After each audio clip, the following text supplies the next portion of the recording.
Monsieur le Président du Conseil départemental, Monsieur le Vice-président du Conseil départemental, Monsieur le Conseiller régional, Mesdames et Messieurs les élus, les représentants associatifs, Mesdames et Messieurs, je voudrais juste intervenir très rapidement pour vous dire combien l'agglomération est sensible aux questions d'environnement et de climat, à tel point que j'ai demandé à Alain Prédour, donc maire de Gratteloup, d'être à mes côtés conseiller aux affaires environnementales. Et il est donc conseiller le plus proche du président, en fait, pour toutes les questions d'environnement. Pourquoi est-ce que, immédiatement, lorsqu'il m'a annoncé qu'Alternativa pouvait s'arrêter, faire une étape sur notre territoire, pourquoi ai-je accepté et pourquoi l'agglomération a-t-elle choisi d'aider cette manifestation? Parce que je crois qu'aujourd'hui, nous sommes dans le déni. Beaucoup de Français, beaucoup de citoyens du monde sont dans le déni. Malheureusement, il y a plusieurs voies d'information. Il y a les personnes qui essaient d'analyser concrètement les choses, les informations qui leur arrivent, et vous avez des scientifiques qui vous disent tout à fait l'opposé. Alors je crois que là, la population en général est un peu perdue, mais il n'empêche qu'il y a des réalités desquelles nous ne pouvons pas nous soustraire, desquelles nous ne pouvons pas soustraire notre réflexion. Les réalités, quelles sont-elles? Premièrement, nous avons vécu il y a 25 000 ans, la période la plus froide, pratiquement, de l'histoire de la Terre. Il y a 125 000 ans, la période la plus chaude. Et nous nous dirigeons de plus en plus vers cette période la plus chaude d'il y a 125 000 ans. Sauf que, et là, l'homme y est pour quelque chose, sauf que cette période-là, nous l'atteignons à la vitesse grand V, c'est-à-dire que nous avons brûlé les étapes, nous avons brûlé les énergies, et nous ne savons pas où cela peut s'arrêter.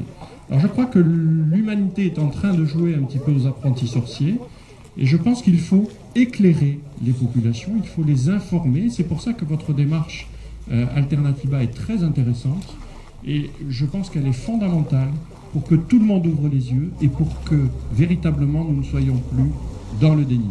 Alors si je peux vous dire une chose aujourd'hui, c'est un message que je fais passer à Alain Prédour, j'en profite, c'est que je crois que nous n'avons plus besoin aujourd'hui de grandes idées. Nous avons besoin de solutions pratiques. Nous avons besoin d'être un minimum terre à terre. Dans notre agglomération, nous avons un plan climat-énergie territorial.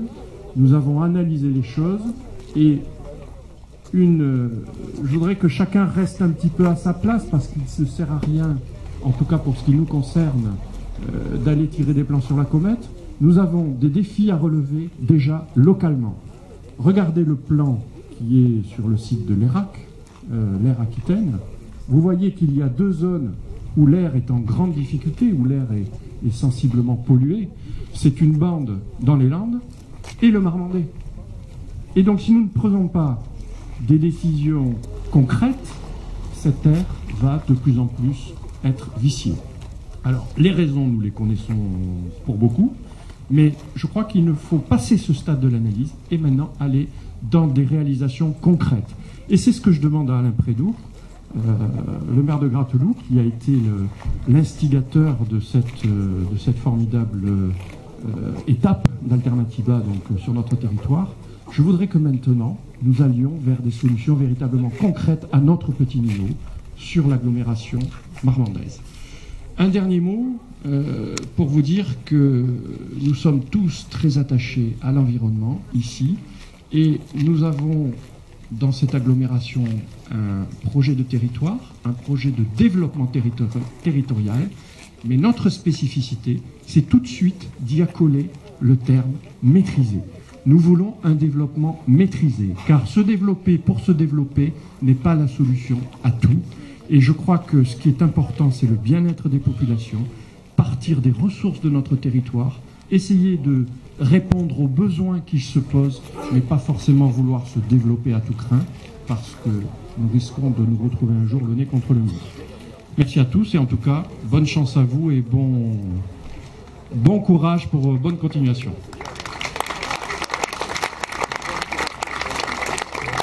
Merci Daniel. J'appelle maintenant notre sénateur Pierre Camani, président du conseil départemental. Merci Alain. Mesdames et messieurs les organisateurs, je veux les saluer parce que c'est une sacrée gageur que d'organiser cette manifestation dans un petit village.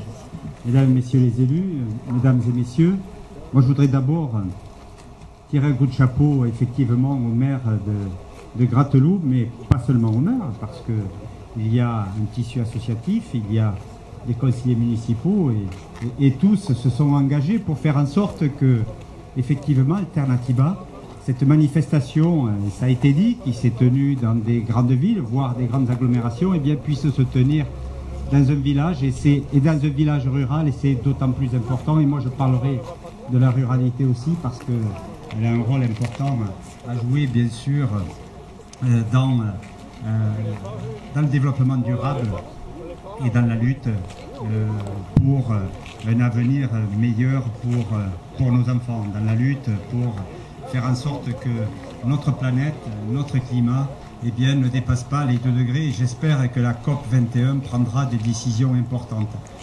Ce que je retiens, je ne connaissais pas Alternatiba, Alain, et je le reconnais.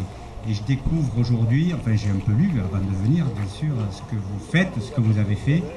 Et c'est une excellente initiative.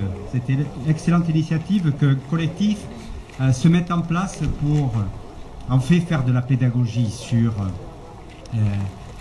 le développement durable, sur la lutte nécessaire de tout un chacun, des États bien sûr, les politiques, mais les citoyens à la base, et vous, associatifs, associations qui faites à travers ces initiatives de la pédagogie parce qu'il faut faire de la pédagogie. Nos concitoyens ne sont pas tous sensibilisés comme il le faudrait justement aux évolutions de notre climat. Ils entendent un peu de tout ce qui a été dit. Il est nécessaire qu'il y ait des gens comme vous, des engagés citoyens, associatifs, des élus aussi, qui prennent la problématique à bras-le-corps. Moi, je voudrais dire simplement que ici, en Lot-et-Garonne, les collectivités s'engagent, le département s'est engagé aussi dans un plan climat et énergie. Il a développé pas mal d'initiatives, mais je voudrais, comme nous sommes dans une commune rurale et dans une commune agricole, évoquer une initiative importante que nous avons prise et qui porte ses fruits ici en Lot-et-Garonne, ici à Gratteloup, parce que vous allez être reconnu commune bio. Et bien le Lot-et-Garonne, nous allons poser notre candidature également pour être labellisé département bio, puisque nous avons dépassé l'objectif de 6% de la surface agricole utile qui est en agriculture biologique. Et j'ai dit, nous y avons contribué avec le conseil régional, bien sûr, qui travaille énormément aussi sur cette thématique qui est importante. Et nous y avons contribué en faisant en sorte de soutenir les agriculteurs qui se convertissent à l'agriculture biologique, de faire en sorte de mieux soutenir l'installation des jeunes qui s'installent dans l'agriculture bio. Et c'est comme cela, à travers les initiatives des collectivités, les initiatives nationales aussi. Je suis à la commission de développement durable au Sénat et j'ai participé, je suis assez fier d'avoir participé à l'élaboration de la loi d'avenir agricole qui a mis en place ce concept, et avec des moyens et des types d'actions d'agroécologie.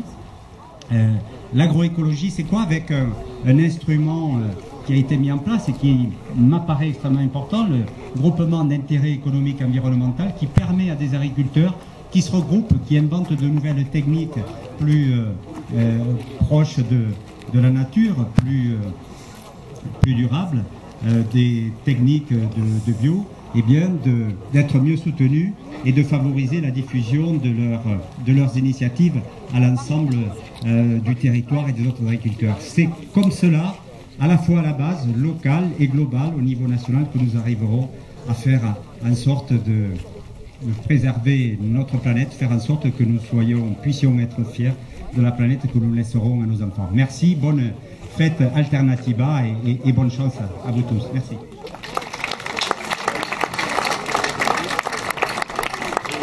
Merci beaucoup. Nous allons maintenant passer en fait à la remise du label. Donc je vais appeler Christine Diel, administratrice d'Arbio Aquitaine.